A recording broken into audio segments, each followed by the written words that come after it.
E após o café maravilhoso, nós vamos agora, também café espiritual, né? Nós vamos agora ouvir a palavra de Deus. Neemias 6:1 diz: tendo ouvido Sanbalate, Tobia e Gésem, o arábio e o resto dos nossos inimigos, que eu tinha edificado o muro, que nele já não havia brecha nenhuma, ainda que até este tempo não tinha posto as portas nos portais.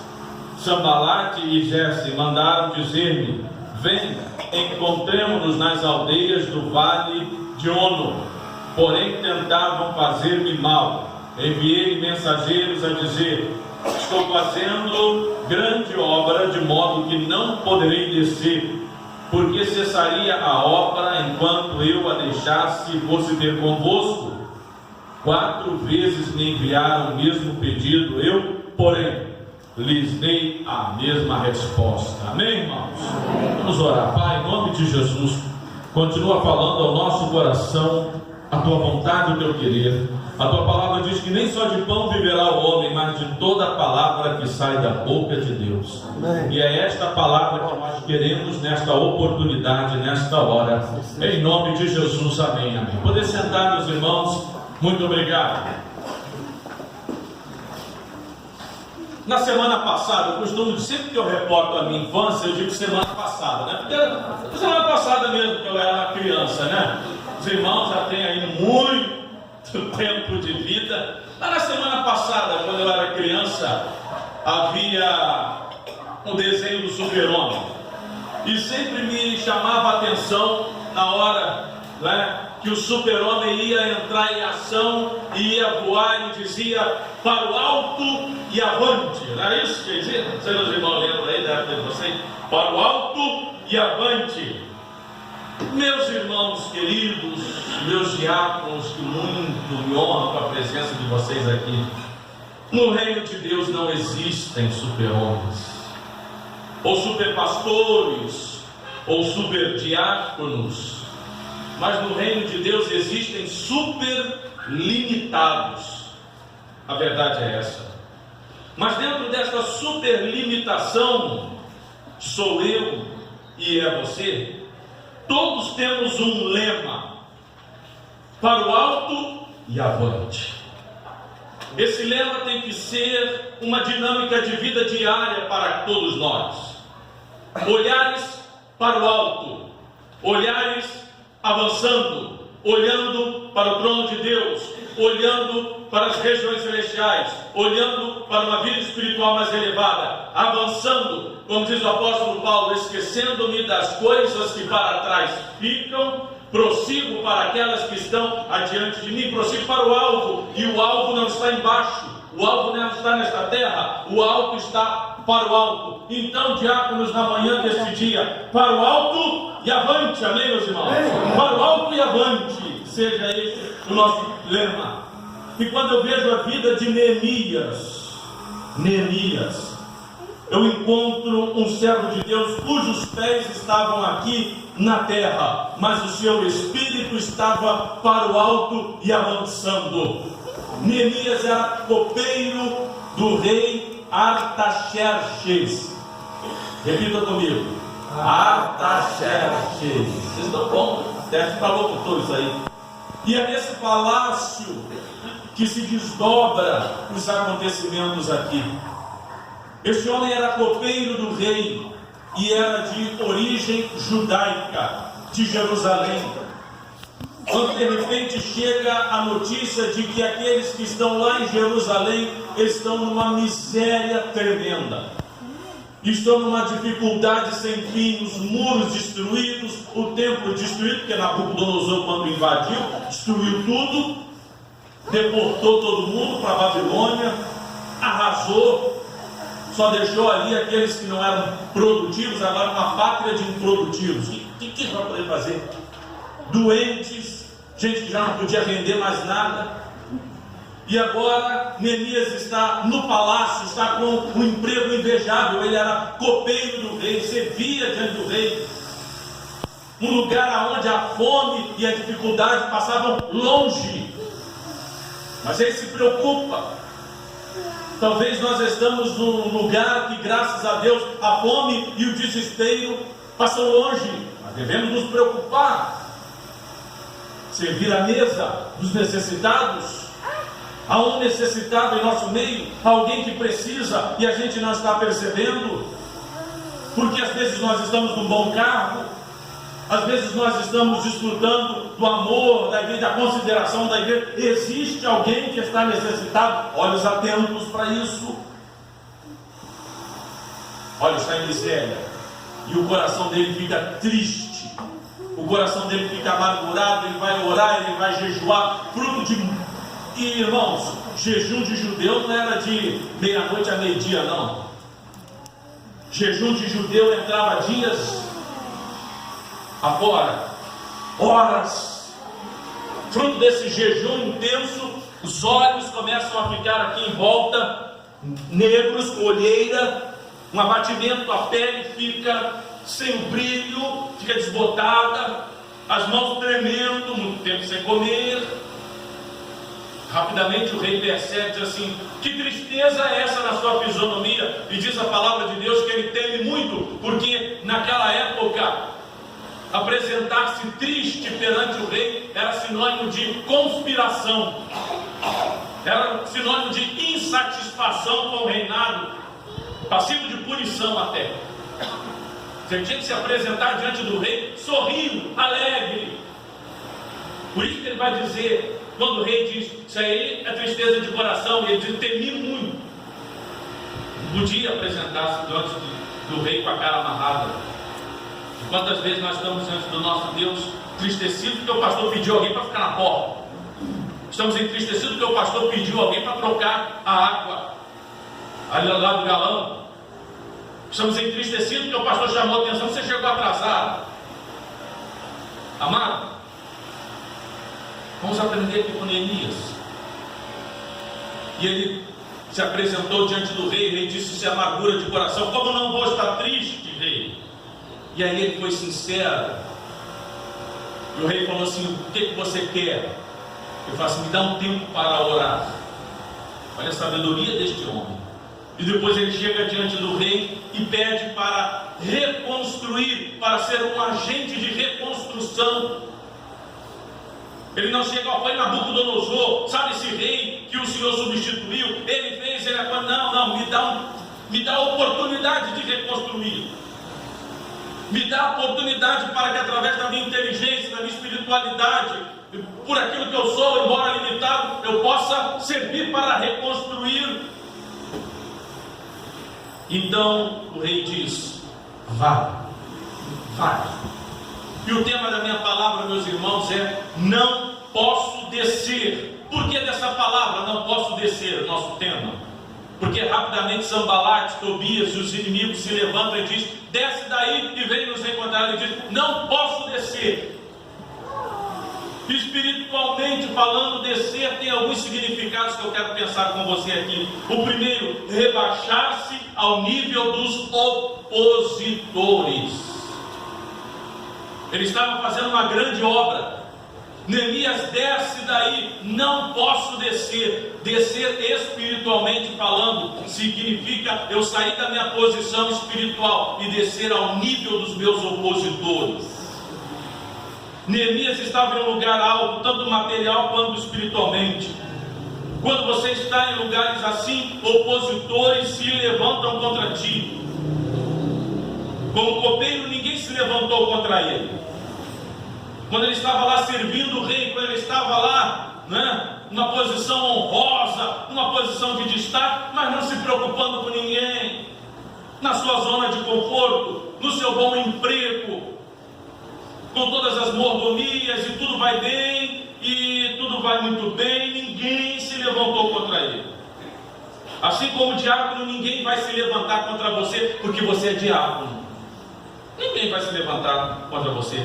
Porém, se além de diácono você for um homem de Deus, uma mulher de Deus, e estiver na fileira da frente da guerra espiritual, se prepare para opositores.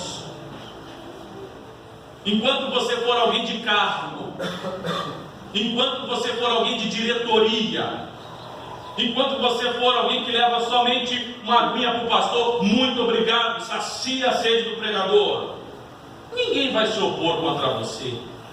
Você põe uma gravata e desfila pela igreja, mas no dia que você disser assim: além de diácono, serei homem de Deus, além de diaconisa, serei mulher de Deus, e estarei na primeira fileira da batalha espiritual da minha igreja. Se prepare, porque opositores se levantarão contra você. Sanbalate e Tobias cercarão aqueles que tomam esta decisão. São adversários desleais, porque eles não têm regras nenhuma. Não existe regras para eles. E qual será a tua resposta para as suas provocações? Como Penina provocava Ana dioturnamente: eu tenho filhos, eu dou filhos a Eucana, você não, dia e noite. E o que Ana foi fazer? Foi bater boca com ela? Foi dar um tapa na boca dela? Foi falar mal dela para o marido? Foi para o templo orar e dobrar os seus joelhos e dizer tudo para Jesus? Que respostas daremos aos nossos opositores? Descer para lutar de igual? Ou fazer como Neemias? Não posso descer, não vou descer do meu lugar espiritual, não vou descer das alturas espirituais, não vou descer da minha espiritualidade para poder combater nas mesmas armas dos meus opositores. É preciso levar a sério as palavras do Senhor, que diz: o Senhor pelejará por vós. Entrega o teu caminho ao Senhor, confia nele e o mais ele fará. Amém, obrigado. Estou contigo para livrar-te, e tantas outras passagens que precisamos levar a sério, para a gente entender melhor. Quando Davi chegou para lutar contra Golias, ele não saiu de casa para lutar contra Golias, ele saiu de casa para levar um lanchinho para os irmãos. Ele não foi sair de casa com armadura, como vitorioso, com o nariz em pé, se achando o novo rei. Ele já tinha sido ungido, mas dando carteirada: eu sou o novo rei de Israel, eu sou o novo rei negativo. Ele saiu para levar um lanchinho. Muitas vezes a gente não quer levar lanchinho dentro da igreja. A gente não quer varrer o lugar que está sujo, a gente quer pegar quem sujou e fazer a pessoa.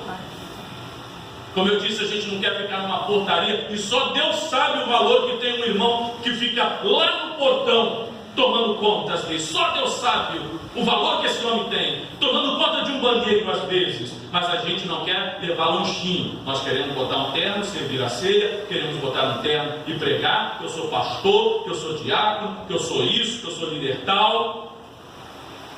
Lanchinho a gente não quer. E Davi vai levar lanchinho. Chegou lá Golias humilhando todo um exército. Ele disse: mas que é isso? Já tinha sido ungido rei, já havia um rei ali dentro. E um rei, espiritualmente falando, não pode ser contido. Não há forças que contenham a unção de Deus dentro de uma pessoa. Saul bota aquela armadura, tira a armadura, pegou a melhor armadura. Você precisa de armadura, meu filho. Você precisa de espada, meu filho. Numa tecnologia moderna, como se existisse na época, você precisa de um bom colete, um fuzil, uma metralhadora das melhores. E Davi pega tudo aquilo e diz: eu não levo jeito para isso. E vai lá no ribeiro pegar pedrinhas. Espada a mão do homem pode fazer, mas pedra só a mão de Deus pode conceder. Ele foi lutar com armas espirituais. Amém. Glória a Deus. Ali não era uma batalha humana, ali era uma batalha espiritual. E às vezes a gente pensa que nós vamos lutar a batalha espiritual com arma, com espada. Não, nós vencemos com armas espirituais. E Neemias não foi pegar a espada para matar, cortar a cabeça de ninguém. Ele só disse: não posso descer. Quer provocar? Vai ficar provocando aí. Quer falar? Vai ficar falando sozinho. Não posso descer. Espiritualmente falando, descer significa paralisar a obra verdadeira. Qual era a obra verdadeira ali? Um muro. Vamos raciocinar. Qual era a obra verdadeira ali? O problema nosso é que a gente quer enxergar apenas o material e a gente não enxerga o espiritual. E a palavra de Deus diz que as coisas espirituais se discernem espiritualmente. Uma vez eu fui falar com uma ex-ovelha que era de maçonaria. Ele disse: pastor, por que não serei? E citou as maiores lideranças. Fanini era da minha loja, Fausto Aguiar também, que era presidente da convenção. E começou a citar: por que eu não serei? Se as cabeças aí da denominação são todos maçons. Eu disse: meu filho, as coisas espirituais se discernem espiritualmente. E ele saiu daquilo, largou para a glória de Jesus. Amém? Coisas espirituais. O problema nosso não é. Nosso problema é querer enxergar tudo materialmente. Irmãos, a questão ali não era muro, a questão ali não era porta, nada disso. A questão ali é que a partir daquela obra, um movimento espiritual de avivamento e de restauração em Jerusalém aconteceria. Eles não estavam preocupados com muro, com porta, mas sim pelo renascimento de Jerusalém. A partir da obra que Deus tem para fazer na tua vida, amado, um avivamento espiritual pode ocorrer aonde você está plantado. Agora, descendo ninguém constrói nada, amado. Descendo ninguém constrói em Deus. E no antigo, subindo e descendo, nunca chegaremos. Nos lugares altos é o teu lugar, amado, para a glória e honra do nome do Senhor. Espiritualmente falando, descer significa paralisar a obra verdadeira, paralisar a obra espiritual que Deus tem na tua vida. Para encerrar, espiritualmente falando, descer significa cair na armadilha do inimigo. Verso 4, a Bíblia diz que o inimigo vem senão para matar, quem sabe o resto? Roubar e destruir. Espiritualmente falando, descer significa cair na armadilha do inimigo. O verso 4 diz que 4 vezes, né? 4 vezes eles fizeram o convite: desce daí, não desço. Rapaz, deixa de ser bobo, desce, não desço. Desce daí, rapaz, não vai te acontecer nada, não desço. Rapaz, desce daí, cara, não desço. 4 vezes o convite. A Bíblia diz exatamente isso: o inimigo vem para matar, roubar e destruir. O inimigo é bom em fazer armadilhas e atualizá-las. O inimigo é bom de fazer armadilhas e atualizá-las. Antes era a televisão, mas a televisão ficou obsoleta. Então surgiu aí o WhatsApp, as redes sociais, que quem não sabe usar vai passar mais parte do seu dia em frente ao celular, nas redes sociais, do que produzindo alguma coisa. Então ele sabe que não é suficiente fazer a armadilha, tem que atualizar a armadilha. E ele é bom nisso, meus irmãos. Este convite sutil poria fim à vida de Neemias se não fosse o seu discernimento espiritual em detectar: ali há uma armadilha. Abrir um parênteses aqui. Quando te convidarem para uma reuniãozinha, meu irmão, vamos fazer uma reuniãozinha na casa de fulano de tal. Pastor, não está sabendo não, nós vamos conversar alguma coisa sobre ministério pastoral na casa do irmãozinho. Ali há uma armadilha. Ali há uma armadilha. Irmãozinho, chega aqui no corredor da igreja. Geralmente a gente anda, quando tem um grupinho no corredor, boa coisa não está sendo falado ali. Porque quem fala coisas boas não precisa se esconder no canto de um corredor para falar baixinho. Coisa boa a gente fala alto e bom som, o tempo todo, que é coisa boa. E te chamam, vem cá, irmão, vem cá. Ali há uma armadilha. Irmão, vem cá, o que você acha disso assim? Aí você não vigia, não orou, não jejuou, não está igual Neemias atento, e você diz: irmão, não é que eu também estou pensando isso, e daqui a pouco a fofoca está só no teu nome. Não, você disse sim. Aí já é aquele circo lá no gabinete do pastor que a gente já conhece, porque o irmão não vigiou, não discerniu uma armadilha. Irmão diácono, vem aqui na minha casa, mas eu estou sem minha esposa, vem fazer uma visitinha aqui, não tem problema, você vai só. Você não se ligou, ali há uma armadilha. Não posso descer. Discernimento espiritual. É bom que nós busquemos os dons espirituais. É bom que nós busquemos os dons espirituais. Mas eu nunca vi uma preocupação ferrenha, na minha opinião, com o maior de todos os dons. Na minha opinião, o mais necessário de todos os dons chama-se discernimento espiritual. Discernir o que é de Deus e o que não é de Deus.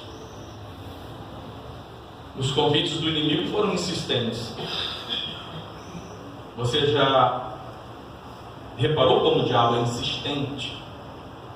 Ele não se deixa vencer pelo primeiro não. Às vezes a gente convida alguém para vir na igreja, ela diz não e a gente nunca mais. Vamos, fale de Jesus, insista, compartilhe o Evangelho. Precisamos ser mais insistentes. A verdade está conosco, irmãos. Vamos insistir na verdade, na nossa vida com Deus, oração, palavra, espiritualidade, avanço na fé. Precisamos insistir nessas questões, na construção interior de um monumento espiritual dentro de cada um de nós.